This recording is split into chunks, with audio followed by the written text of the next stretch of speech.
And how many zombies? 199 skeleton archers resurrected, ladies and gentlemen. Oh my goodness. Hello there, ladies and gentlemen. I'm the Spiffing Brit, and today you'll notice I'm playing Heroes of Might and Magic 5, a fantastical addition to the Heroes of Might and Magic universe released in 2006. Now, this is a bit of a unique one because whilst it's not necessarily as fantastic as Heroes of Might and Magic 3, this game certainly does some things a little bit differently. You'll notice for a start that basically everything is now 3D, and there have been steps in the right direction as well as steps in the wrong direction, but you know, that's all part of the joys Heroes of Might and Magic franchise. Now today I'll be playing a very special edition of this game, because whilst you can grab this game for yourself off of Steam or GOG, which I've actually already done, we'll instead be revisiting the original version 1.0 build of the game. This is my favourite version of the game, and sadly I lost my disc copy of Heroes of Might and Magic 5 a very long time ago, but luckily a fantastical fan in Australia decided to ship their copy all the way to my local PO box. My goodness, isn't that a fantastic early birthday present? And after loading up and playing a couple of games on version 1, I can tell you without a shadow of a doubt, ladies and gentlemen, this is one of the most perfectly balanced games, and trust me, there are no exploits. They did all of the bug fixing before release, okay? Everything's fine. It's all fine.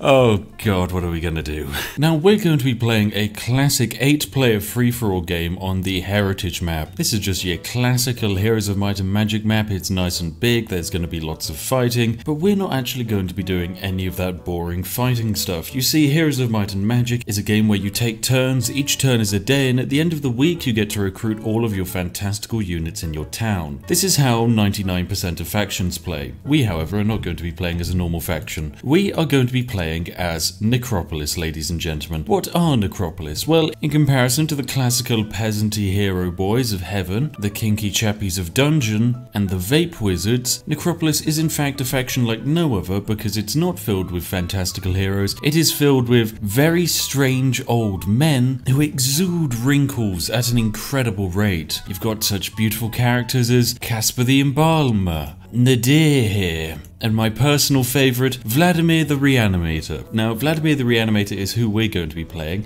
and you'll notice he's a little bit strange because he's kind of a skeleton, but at the same time he's wearing a lovely toupee at the moment. And of course, when it comes to our starting bonus, we're going to pick a random minor artifact to help us out with in our glorious battle. And this is genuinely everything set up. From this point on, all the AIs, they can just random, I don't mind. Perfect, I think we're ready to go. So here you have it. Welcome to the lovely and beautiful world of Heroes of Might and Magic 5. Now already the map is looking like a game from 2006, but this is a very unique game, and so consequently it has love and attention in certain places, like for example your lovely handcrafted and designed cities. This is our city of Eruber Ishikun. It's beautiful and we can see just about everything that our city has to offer. We have a single tavern here, which I have no idea how people actually gain access to, a massive town hall here, but of course this is a very small settlement. We need to get building, and oh my, do we have some things to build. So at the moment we just have a little village hall which gives us 500 gold per day. Well, we need way more than that. So our early game is going to mostly be increasing all of our incomes, all of our resources, but unlike most factions we're not actually going to be doing much fighting for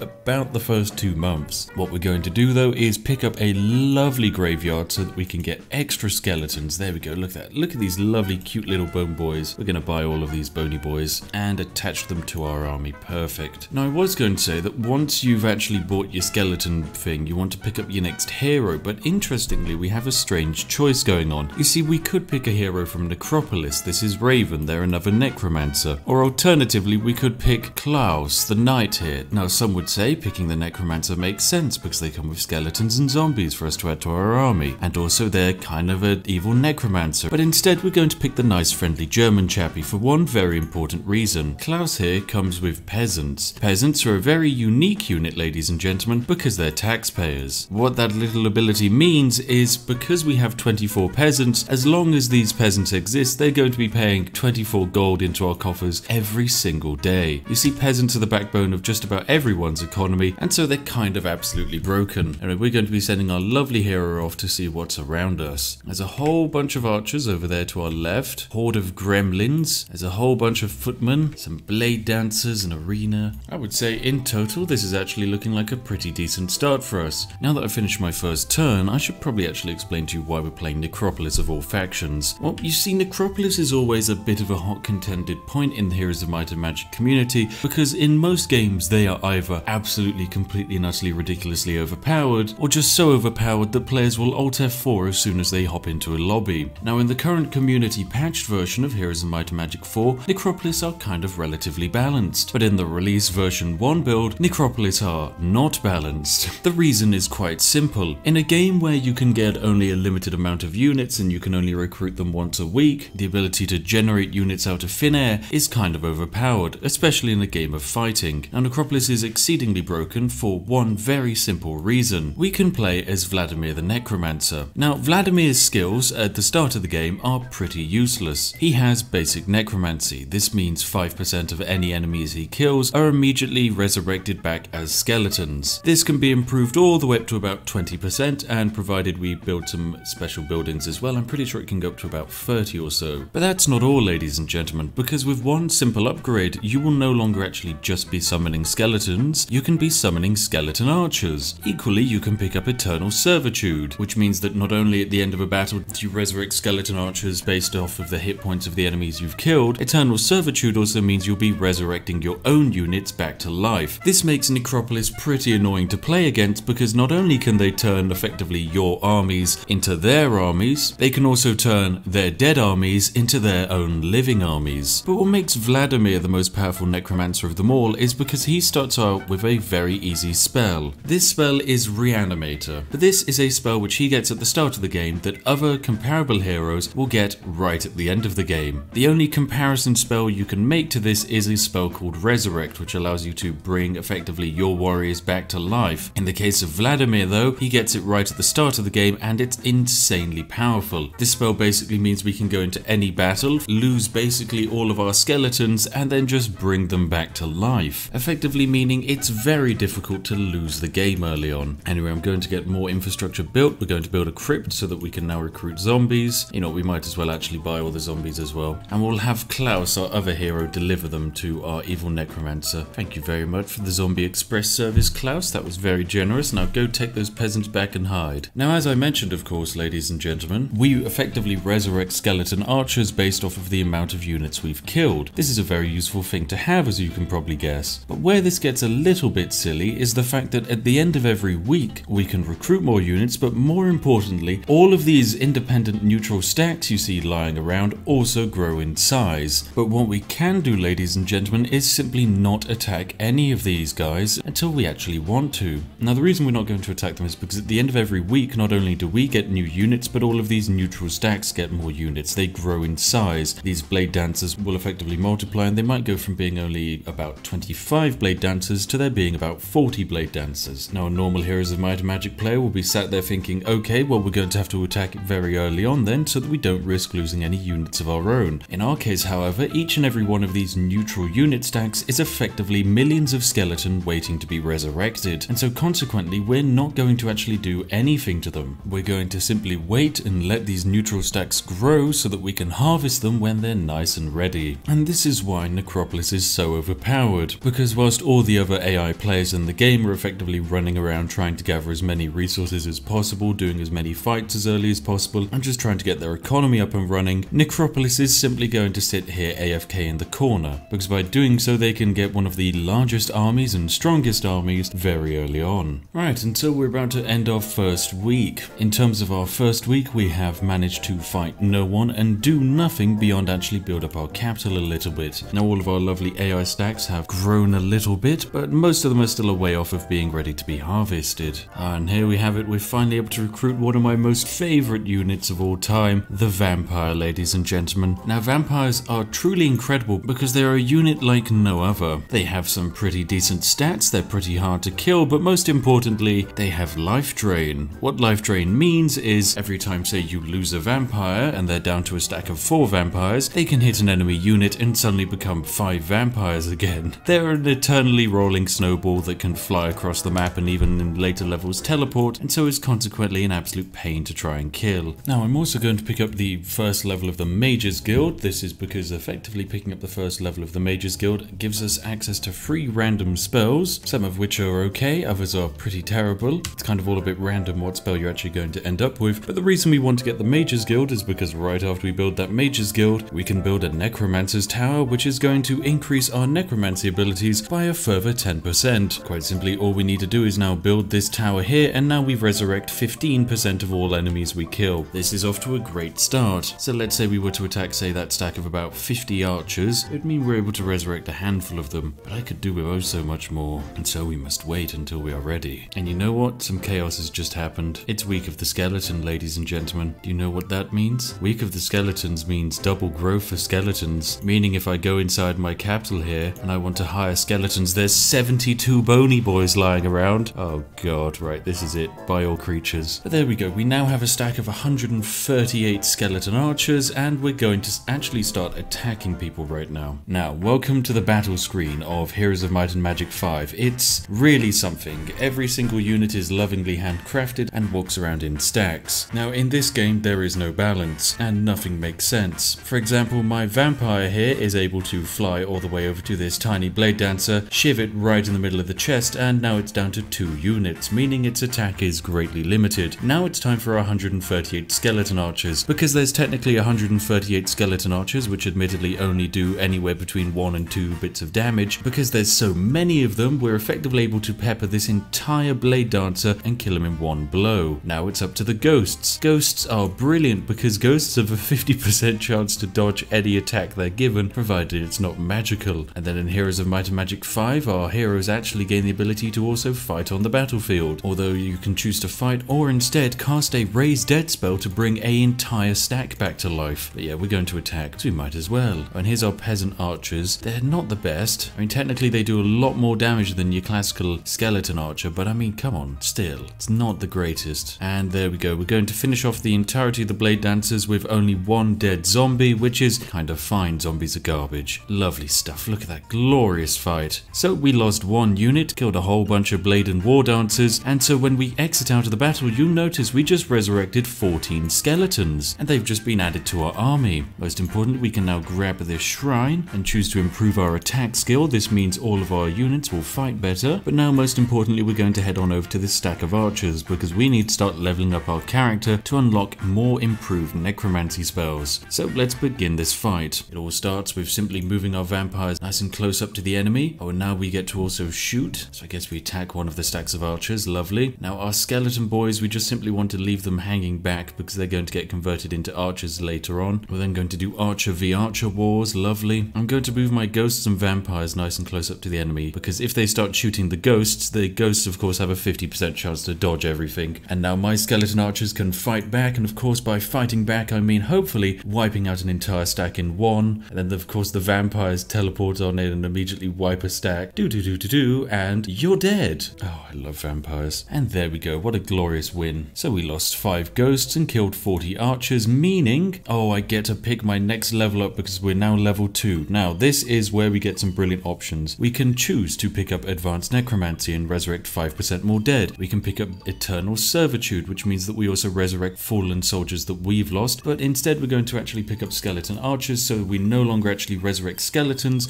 In all future fights we're going to resurrect skeleton archers. Oh, and yes, our hero is really starting to get jazzy here. Look at this. So we've now got 24 skeletons lying around, as well as some zombies and some chod. Now what we're actually going to have Klaus do is run on over to Vladimir and actually collect the unupgraded skeletons, and then Klaus is going to go and upgrade them for us and then return them to Vladimir at the start of the next turn. Because from this point on we'll never effectively be seeing skeletons ever again. We're only going to be resurrecting skeleton archers. So there we go, we now have our improved and upgraded skeletons, and we're going to take them immediately on to fight this horde of gremlins. Now these are 64 gremlins. You'll notice they flee in fear, but we're going to pursue them for a fight, because even though they cannot do any damage to us, we're going to be able to murder these gremlins and turn them into very, very tasty skeleton archers, which will be perfect. Let's just hit this top stack of gremlins. Lovely. And then our skeleton archers get to have a shot. They're going to kill anywhere between 17 and 30 gremlins. Perfect, that's 23 dead gremlins. Oh, and lovely, the gremlins were idiots. They're deciding to shoot the vampire. Now they've only managed to kill 1 vampire, but the reason why it's fine to have them shoot the vampire is because the vampire is now going to go and hit this stack of gremlins here, and by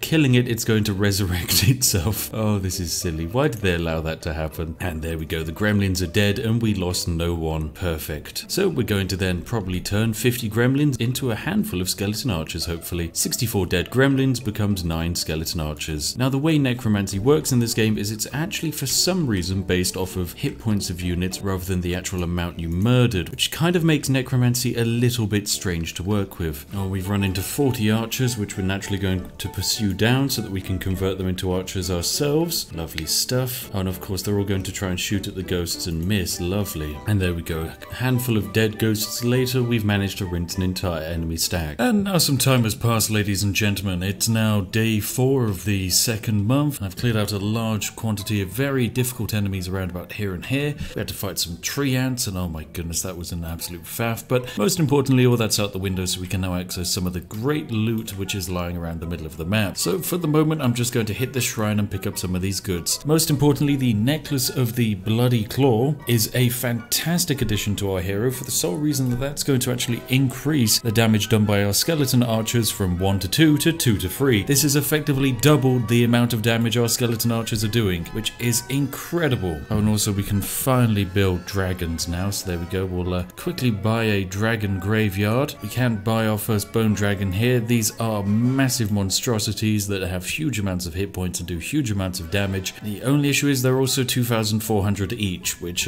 makes them a little bit expensive. Also, I did some research behind the scenes and I also worked out just how much each of these local little dwellings grow each week. So for our conscript stacks here, they grow by 22 units each week, which basically means because 4 weeks have passed, these conscripts have grown by about 88, which is perfect. This is going to allow us to get a bountiful harvest when we eventually get round to actually murdering them. And you know what, ladies and gentlemen, I've just spoken to Vladimir and he has a very special offer for you. Apparently for the first 8,000 people who like this video, Vladimir is going to resurrect them back to life as soon as they die for endless servitude in his massive necromancy army. That's right, you too can join the ranks of undead for an eternal servitude of suffering and conquest. Doesn't that just sound lovely? So what are you waiting for? You can press that magic button now. Now there's a lot of Djinn here, which are kind of like genies, and I guess we could try and fight them with our stack. Now I'm not too sure how difficult this is going to be. Oh no, they can cast dark magic. Oh no, it just keep lowering the attack of my skeleton archer. Well, luckily that should be fine. Oh no, and they've killed 3 vampires and then the vampires immediately resurrect 3 vampires back. Classic.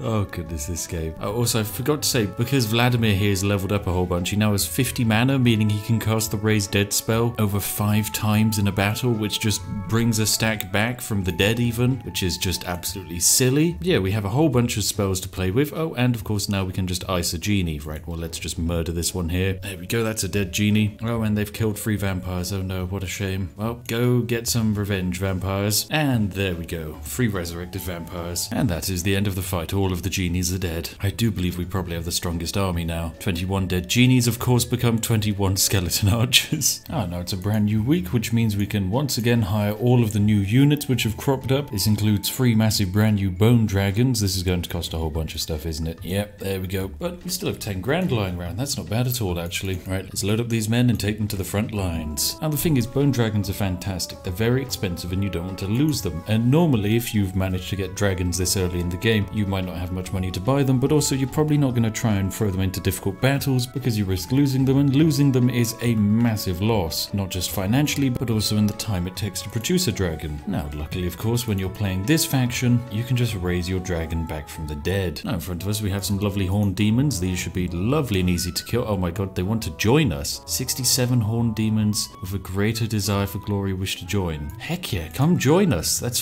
67 free units. Now, don't get me wrong, horned demons are brilliant, but what we can do instead of actually using them in our army is if we take them back to our capital here, we're able to build a structure, the Shrine of the Netherworld. In fact, we can build it right now, and this allows us to convert any living thing into a dead thing. What a magical power. Oh no, we found our first entrance to the underground world. Right, this is the underground place, because of course every map has to have an underground, and I think immediately we should just murder these assassins and get the vision, because these are terrible. 26 garbage upgraded level 1 units. Yep, don't mind if I murder them instantly. Oh no, they killed a single ghost. Oh, that's real sad, guys. Well done. Killed a ghost. Right, we're gonna murder 26 of them. I wonder how many skeleton archers we get out of this. 1 ghost is dead, but then the ghost comes back back to life and we get 18 skeleton archers. God, it's so dumb. It really is. Right, we're now going to have to fight these master hunters, which have fantastical ranged abilities. The only downside is they'll probably target the thing closest to them, even if that thing's a ghost. Oh, no, they shot the ghost at the back of the map instead. Well done. Really intelligent play there. Because this now means we can just murder them in one shot. There we go, that's one stack dead. I'm pretty sure the vampires can then just fly on in here and, yes, finish everyone off. Perfect, what an easy fight. We get our 7 dead ghosts back, as well as 34 skeleton archers. Why did we get all of our ghosts back? This doesn't seem balanced if we just lose 7 ghosts and then we get 7 ghosts back. Where's the fairness? That's the true power of Heroes of Might and Magic. The game was rigged from the start. Right, well, I've dropped off the resupply of troops and we're going to be taking Klaus all the way back to turn our brand new living units into dead units. Using a special treatment program I like to call very aggressive murder. I think we might as well just wander around through the dungeons here and harvest some of the lower level units whilst no one else has access to here. Oh no, 30 Blood Furies try and run away, but 30 Blood Furies is like 30 skeletons, so you're not allowed to run away, my friends. And of course the dragons could just fly on in here and immediately gank them, so you know what, let's have the dragons have a go. Come on, we haven't used dragons before. Issue is, dragons, honestly, not actually on paper as good as the skeletons, or our stack of 40 vampires. There we go, we converted those 30 units into 24 skeletons, which is perfect. Now what I'm going to do is I'm going to hire Neberos here, a demon lord, for fun. You might wonder why. Well, it's mostly just so that I can show off the turn things into undead feature of the game. So we're going to turn some horned demons into 11 zombies, okay, and a hellhound into a ghost, and some imps into skeletons. Lovely. Look at this. Now that's how to truly have some magical conversions. Lovely stuff. Right, a brand new week, meaning all of the dwellings grow in size, and we get yet another healthy stack of skeleton archers to ship to the front line. Although I'm pretty sure the front line is currently sat very strongly. Oh no, what's this? The week of infirmity. Defense for all creatures from Necropolis, Inferno and Dungeon are reduced by 20%. Oh no. So all of our defense is down. What a shame. I'm sure that won't affect us really though, so that's all good. 33 succubuses want to flee. Well, I'm sorry, but I need to turn 33 succubuses into 33 skeleton archers, please. There we go, another great fight. 4 dead ghosts and 33 dead succubuses, but of course the ghosts come back and we get 33 archers from the 33 dead succubuses. Why was this allowed in the game? What? This doesn't seem fair in any way. But anyway, most importantly, it's a brand new week, and you know what that means, ladies and gentlemen? That means it's time for the resupply train. So let's hire all of our brand new creatures. 2 bone dragons, and some liches, some vampires, some ghosts, and some skelly archers. Can we buy them all? My goodness, it's 18,000, but you know what? We might as well. Right, we'll be shipping these men off to the front lines. Alright, I think I've messed about underground long enough. I'm going to take my heroes straight back up to the top to hopefully gain access to the middle of the map, or maybe even go over here and finish off the blue player, because if we can actually fight the blue player with our stack, that's going to yield more skeletons than waiting around on some of these AI stacks will actually be able to ever offer. Oh no, the blue player has suddenly rocked up and he's made it almost to the middle of the map. Now, the blue player is part of the wizard faction, which, you know, as you can guess, they focus on mostly just casting a whole bunch of spells, and it's probably going to be a very exciting challenge to see if we can in fact defeat them, but I'm going to guess, considering our army is absolutely massive, and we've also got quite a few tricks up our sleeve. Although on our way there, I'm quickly going to murder all of these monster hunters here, and hopefully pick up some skeletons. 55 monster hunters. Oh, and of course you target the ghosts. Oh, you do so much damage, but it's okay because I can kill you in one shot with these skelly boys. Thank you, 55 monster hunters. Please become 55 skelly people. Right, now hopefully next week we'll have a actual nice effect, and provided it is good, we'll be able to go and chase Blue over there and try and murder him. Oh, and there's actually a second blue army coming all the way over here. Oh, it's going to be in range. Oh, is that your backup army? Yes, it is. Havez the wizard with a few,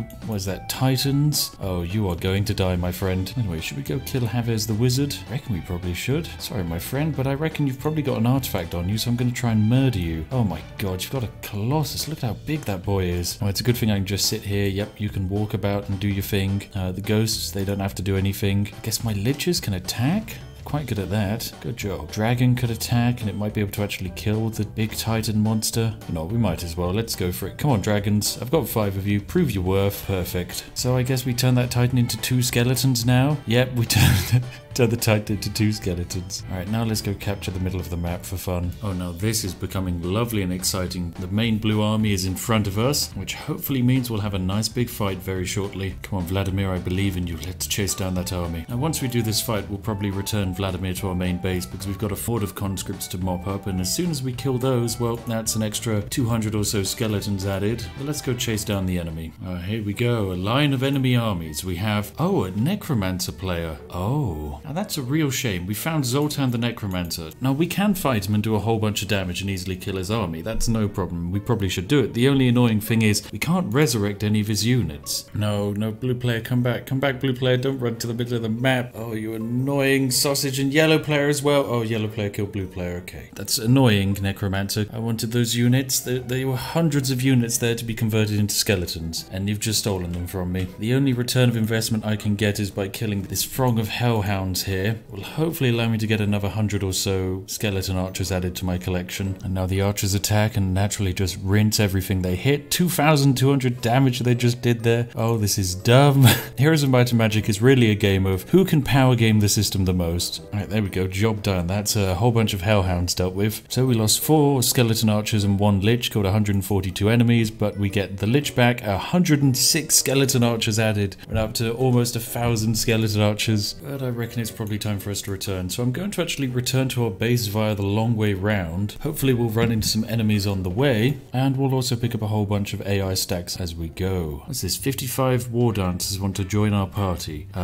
Sure, fine. You may join, and I will have you converted into skeletons. Now, one of the fun features my 1,000 stack of skeletons now have is, thanks to a Vladimir upgrade, they also now do freezing damage instead of just their regular damage. Right, 1,000 stack of skellies, ice that entire stack in one go. Good job. 23 dead dogs. And vampires, you do the same. Perfect, there we go. 1 ghost is lost, but of course it comes back, and now we get 51 additional skeletons. Oh, the cycle continues. It's a throng of conscripts in front of us, ladies and gentlemen. The earliest stack in the game, which we've let sit here for so long. 101 conscripts. Let's pursue them. Come on, we've got to turn all of you into skeletons. 1,071 skeleton archers really want to say hi to this stack of conscripts. We're just going to wait on everything and only have the archers fire. There we go. Archers, you know what to do. 101.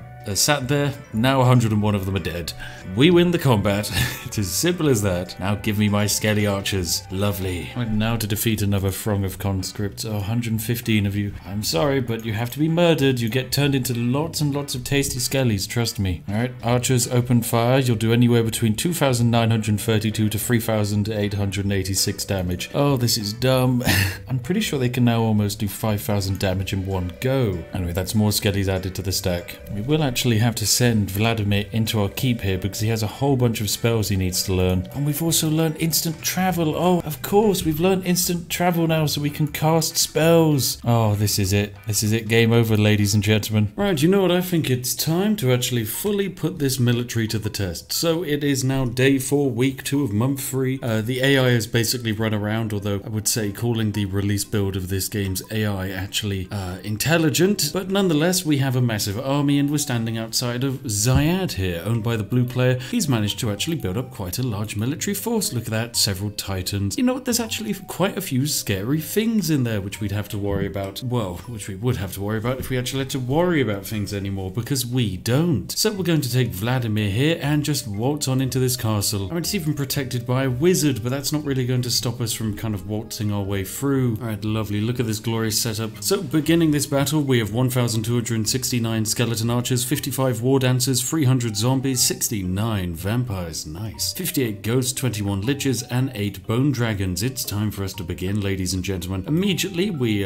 fire a trebuchet over and it doesn't damage, and then the defenders get to shoot back, and naturally, for some silly reason, they always shoot at the ghost. I have no idea why, considering the ghost has a 50% chance to miss the shot, just like that. But you know what, that's fine. I'm not going to question the AI. It makes its decisions, okay? Who am I to judge? Alright, come on. You again. You have a shot? Okay. Okay, nope, you choose to shoot the ghosts again. Brilliant. Why do you always just shoot the ghosts? You're always so silly. Oh my goodness, and the Titan just killed 71 skeletons in one shot. Look at that. What a colossal quantity of skeletons. Oh, such a shame I'm going to be able to defeat it immediately anyway. Anyway, our bone dragons are going to kill those sultans. There we go, they're gone. And now it's time for my archers to kill 5 to 6 of these Titans. So my archers, at this point in time, can one-shot every single unit on the battlefield here. Naturally, I'm going to aim for the Titan because it's a ranged unit. So Titan, please die. And there we go, that's the Titan dead. Oh, this game. Anyway, let's now have our lovely liches try and kill these range units here. Go on, away you go. Okay, that's 73 of them dead. Great job there. And now to fly the lovely ghosts on in there. Now, our ghosts have taken an absolute pounding, but it's okay because we've got the Raise Dead spell. I'm going to actually use it to resurrect 76 skeletons because I think that would be good fun. So there we go, 76 skeletons just came back to life for the cost of 4 mana. I mean, I'm pretty sure I can do that spell another 9 times this game. These units just can't die. Alright, let's fly the dragons on over the wall. Anyway, archers, kill the great big giant thing. And we'll kill the wizardy people. There we go. Lovely. Oh, lots of great damage being done. Right, what are you going to do, special hero? You're going to cast a fireball. Great. You killed 2 zombies there and maybe a skeleton. You know what I'm going to do? I'm going to hit Raise Dead and resurrect 45 ghosts. The army just can't be killed. It just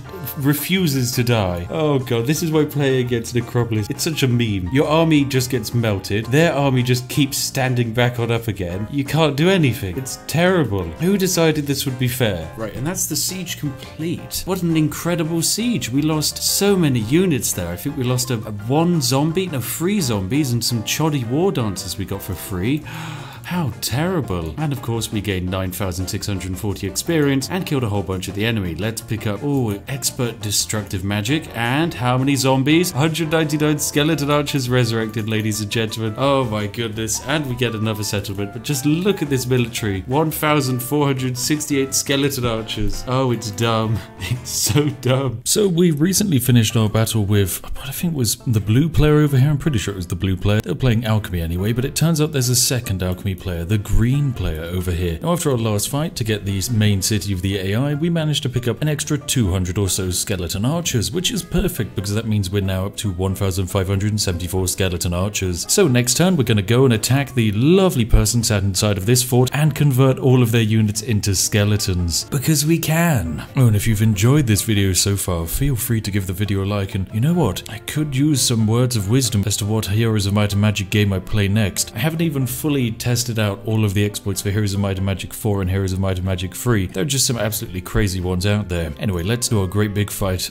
Here we go. It's time to deploy our men. So naturally we have the lovely and beautiful toupee wearing Vladimir against Glib. Glib is, I don't know, he looks a bit boring. He rides an elephant or something. Anyway, we're going to destroy his entire city. Now naturally the issue with attacking a city is that the city hits back in this game, and in the case of attacking any academy city, you end up with a whole bunch of gremlins shooting at you, and to be honest, gremlins are fine, especially because for some reason the AI in this game only targets ghosts for ranged attacks. I don't know why, like logically you'd hit any other unit, but no. Oh no, we've just been hit by the Titan. He's dealt 43 damage. My poor little skelly boys. Oh no, he dealt 200 damage. Oh, we've lost 43 skeletons already. What a shame, we only have 1,500 to fill their space. Oh, now the enemy hero gets to fight back. What's he going to do? He's going to cast slow on a unit of vampires. Incredible, well done, brilliant play there, enemy hero. There's just one slight issue with a play like that, and that's the fact that that spell is absolutely terrible and they should not have cast it. Now, what I'm going to do, I've got a whole bunch of mana lying around. I might as well use the Conjure Phoenix spell. I've never used this before and I have no idea what it's going to do. Okay, it's summoned a phoenix. Hopefully this is some kind of insane unit with immense abilities. Oh my god, it does 241 damage. Oh, this actually does look quite impressive. Well, I'll definitely have to be messing about with a phoenix. And fantastic. It's now the turn of our skeleton archers to attack. Now, naturally, we have a few options. Do we kill the Rajas? Do we kill the archmages? Or how about we go for the giant colossal titans, which look nice and scary? We'll kill all of them, of course, because that's just how we work. So rest in peace, giant titan monsters. Oh, now it's time to move up our phoenix. This phoenix has a fantastic adventure to go on, and I'm not too sure what it can actually do. Oh no, where are those gargoyles going? Are you going to try and fight the skeletons? You are, aren't you? Oh my god, are you idiots? Come on. They killed 23 skeletons, but in return, the skeletons hit back back for 4,261 damage. This is because my stack of skeletons are not only the strongest ranged unit in the game, they are also one of the toughest melee combatants, mostly because they do 17 attack. Put this into perspective, this is just under the attack of the ghosts here, and it's the same attack as the zombies. The only difference between our skeleton stack and our zombie stack is that our skeleton is technically a ranged shooter, and also there's 1,500 of them. Oh no, you've caused vulnerability on my skeleton archers. Oh no! Whatever are you going to do? Well, luckily, I can do this. I can hit raise dead, hover over my skeleton archers here, and resurrect over 100 of them. There we go. That's 100 skeleton archers brought straight back to life to fight on the front lines. You have to remember 100 skeleton archers translates technically to anywhere between 300 and 400 damage. Alright, now let's send that phoenix into fight. Come on, magical phoenix. Sure, it does anywhere between 161 and 241 damage, but the issue is there's only one phoenix, which makes it technically kind of weak on paper. Anyway, let's go kill those archmages. That's a lovely battle done,